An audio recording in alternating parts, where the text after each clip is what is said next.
carry. When did he get to be so full? Yesterday when he was It's me, Armani. We are back with another episode of TED Talk with my faves. Today, my fave is none other than my little brother, Nigel.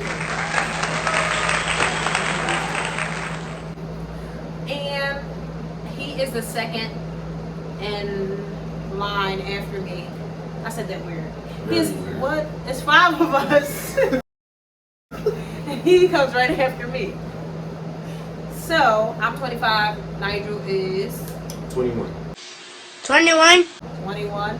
And, though it's not a big age gap, it's definitely a difference. Which is also... It's a nice not word. It's a bad. nice It's size. not. Yeah, he was graduating high school. Okay, I was going to all high right. school. Anyway, so we're just gonna talk about. I guess I want to pick his brain, get into the mindset of a 21-year-old. The 21-year-old young man living here in Philadelphia. As you guys know, unfortunately, Philadelphia just surpassed what? Everybody? Pretty much. Yeah, like one of the surpassed the other cities. I don't know. And like murders or homicides or just certain areas and different things that we experience here is kind of rough. But I'm grateful that this one doesn't get into shenanigans to my knowledge. So I just want to pick your brain, though, because I think it's important to speak on that and put it out there, because there's this mentality that I think is responsible anyway for a lot of the violence and stuff that we see. I think it comes from everybody trying to be this tough guy, this gangbanger shooters. Yep. And one, that's not everybody.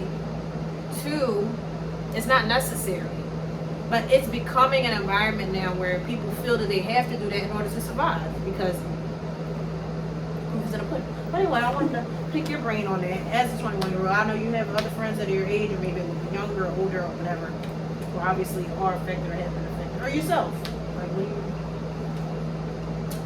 you... I, for one, don't feel the need to behave in that way. I think there's a lot of factors that go into why people act like that, especially this generation. I think it has a lot to do with upbringing, people you have around you, things that you take in, especially music. It's a big one. Music plays a big role in that. And really just no one drawing any lines. There's nobody straightening anyone out. There's nobody, in our ears telling us anything. So it's like, it's just lawlessness, complete lawlessness. That's the outcome. Now, have you ever, and I agree with that, from what I have observed, because once again, we're looking at it from different perspectives, because I'm a young black woman, and yes, I do live in Philadelphia, but it's different. I mean, like, it's just completely different. Have you ever been in a situation to where that kind of life or that kind of trouble was presented towards you, or In high school, like all the time. confronted you? Yeah, high school for the most part, because that's when, I was around most people. See these people every day. And, people feel the need to show off, and, act tough for everybody else. That's what I meant when I said, who you have around you plays a big role in it too. So, when you have an audience, everybody want to show you behind. So, for me, in high school, I went to school across the street from the bottom. And That's in West Philly. yeah, the bottom West Philly. I went to school with a lot of them, and the majority of them had that mindset. I had a few run-ins, but nothing crazy. Okay, nothing crazy. I mean, that's a fortunate thing, but did you ever feel the need that you had to, like, did you ever feel that you needed to match that energy? Like the pressure to conform? Yes, or? like it was necessary to kind of be on the same time as everybody else.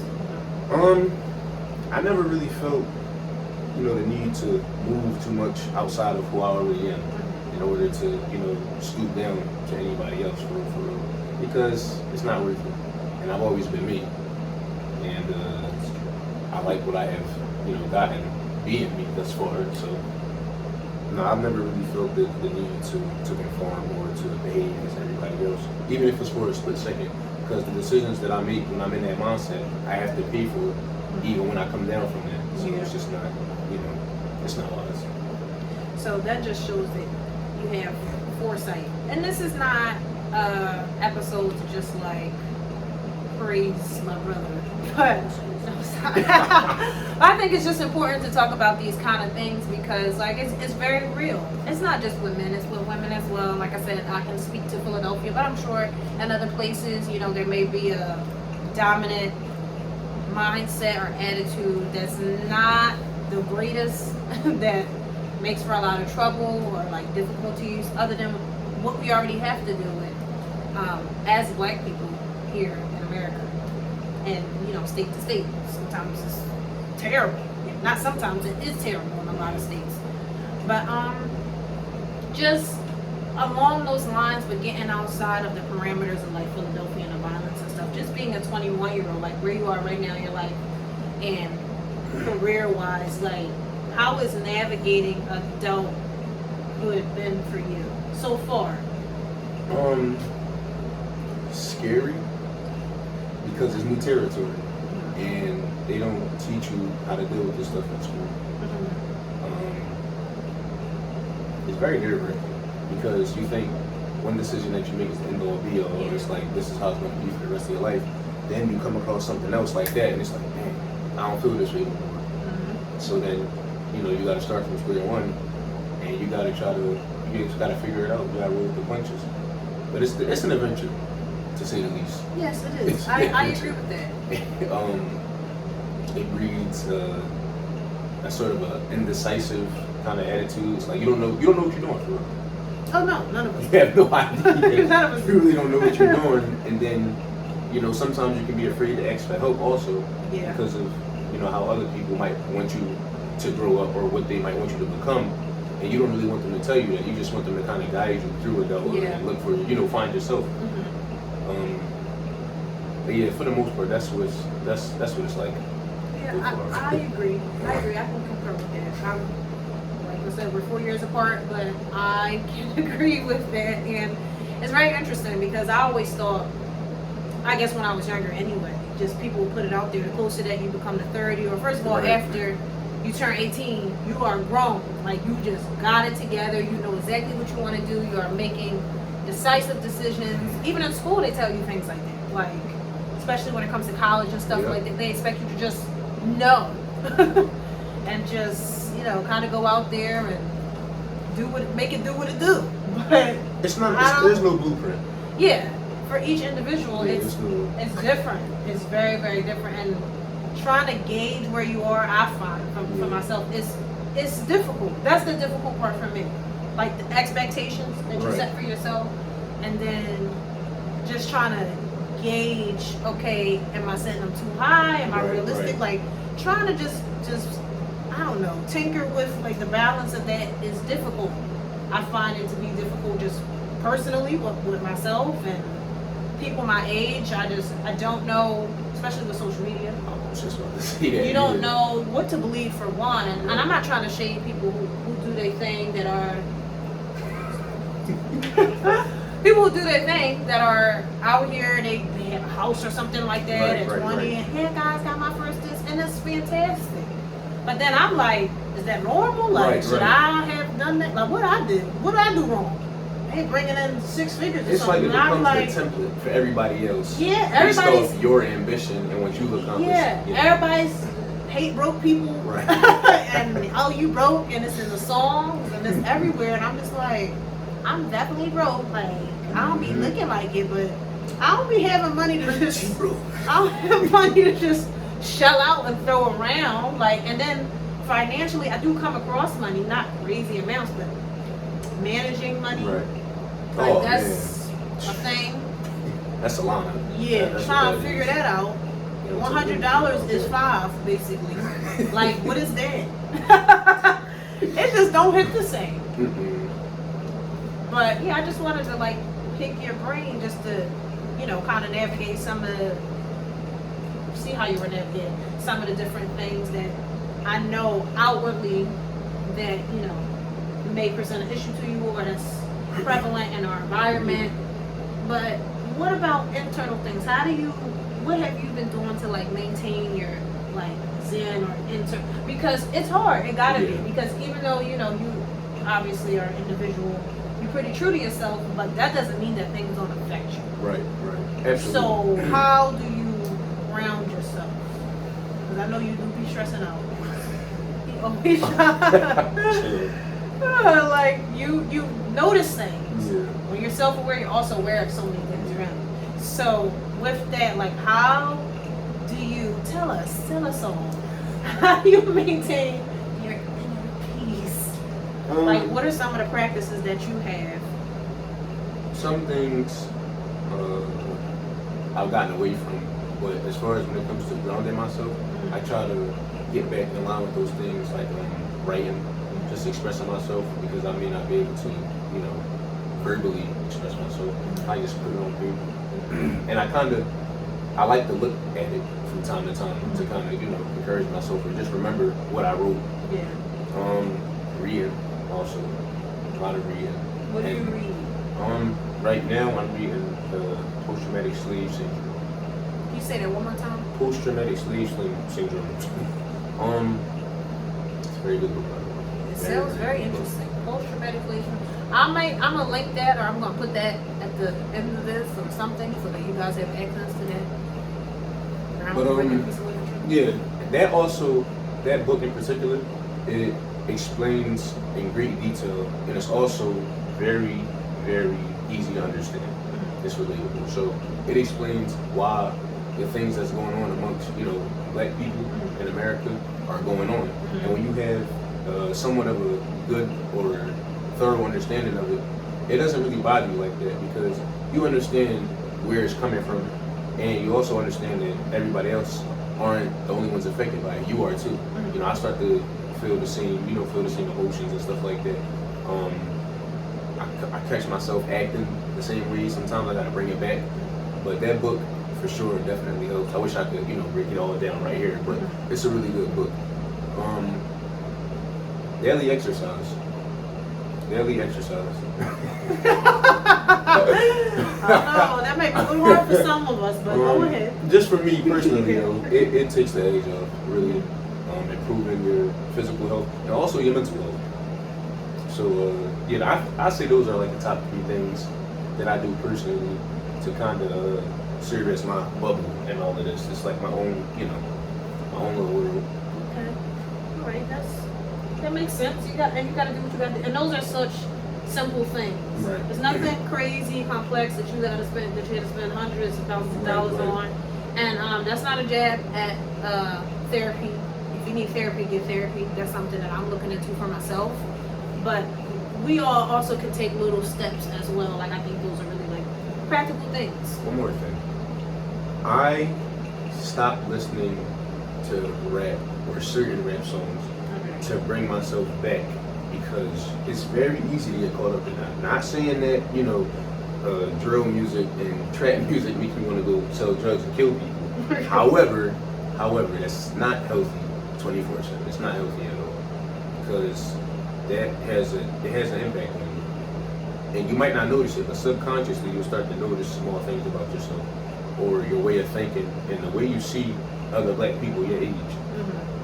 And you can't explain it. It's like, maybe it's this music, maybe it's this music I'm listening to. So I think it's good to, take a big break from that and listen to other genres of music. Seriously. Yeah, and I think people forget that, like, music is association. You know what I mean? It's like getting inside the mind of somebody else. Someone's talking to you indirectly or expressing themselves. These are their feelings and different things that they're expressing, or the stories of their lives and stuff, and taking that in, constantly. Obviously, it will affect you in some way or another. Right. But when you listen to a broad spectrum of music and different kinds of artists and stuff, your perspective and your mindset, it expands. You'll find that, like people say music is not a personality trait, and I don't think that it is. But when people listen to a broad like span of music from different times, like I know you be listening to their like, you know, their rap stuff or whatever, but also he listens to like really like 70s music, like what's 98.1? What is that? Soft rock. Yep. And we love the 80s. Yeah, the 80s. We love the 80s. Alternative music and stuff. Like, it's just a broad span. You're not constantly, or you don't, like you were saying, you don't want to constantly bombard yourself with a certain way of thinking, especially that same way of thinking that's contributing to what we're seeing right now in our city with a lot of young people. And that also means, though, you have to be willing to listen to other people. A lot of people don't like taking advice. And I understand unsolicited advice is definitely, you know, a lot. And how it comes off too. Sometimes it don't come off as advice. It comes off as you're trying to control. Yeah, like shaking your finger. Yeah, it's like you're reprimanding somebody. Everybody, yes. Everybody don't respond in a good way to that. You know, you can't approach everybody like that. And sometimes by doing it, you make the problem worse. Because that makes people want to rebel even more. Against just because, you know. Even though what you're saying may make sense, but it's just, you know, a thing that makes you want to do the opposite. But when you're listening to different music or reading different things, there are other people, you know, there are things that they wrote down, whether, you know, they researched it or whatever like that. It is taking advice. It is taking in different perspectives. So then you're more grounded, I feel like. And obviously traveling and stuff helps as well, but those are, you know, things you don't have to leave your house for. Listening to certain music and reading certain novels or articles or whatever the case may be. I find that with like social media. Sometimes I have to take a step back from Twitter because everyone's thoughts are coming at me at one time. And things that I don't even feel like I didn't even feel aggressive about a certain thing. But now everybody's all aggressive. I'm like, okay. Now I'm like, am I feeling wrong or something? Right. So yeah, and everything is instant too nowadays. So that's what I was gonna ask you about going back to like adulthood. Is that something that affects you, like when it comes to knowing like what you want to do? And well, first of all, what do you do right now for work? I'm a welding apprentice at my own school. What are you? A welding apprentice.